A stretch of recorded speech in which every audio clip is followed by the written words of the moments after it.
Select the cutout tool down at the bottom in the middle, and the best tool to use often for cutting out is the Smart tool, the Smart paintbrush. We want to select on the left hand side here, subtract, because we're wanting to take away the background.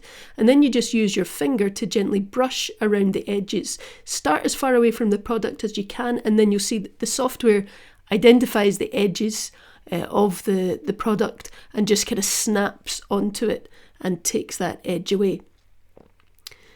It can be hard to get it just precise. You can pinch the screen with 2 fingers to zoom in and get a bit closer. And of course, if you were using a tablet and maybe a pen tool, then you could really get in a bit closer and a bit more precision. But this one works quite well because it's very sharp edges and a high contrast between the white background and the brightly coloured box. You can go to the Rephaim tool down at the bottom if you think you've not quite got the edges right, and you can change the edges from smooth to fuzzy, and sometimes that kind of irons out some of the issues, or you can feather the edges slightly, and to do that you just select the feather tool and drag your finger up.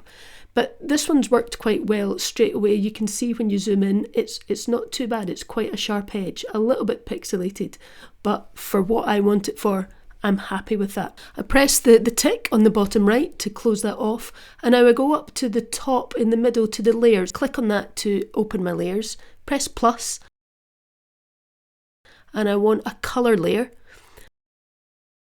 And I could choose any colour here, but I'm just going for white. So right in the middle of the dial, select that, tap on it, and it drops a sheer white layer on top of my product. Now on the right, I just drag that colour layer underneath the photograph, underneath the cutout product, and there you have it.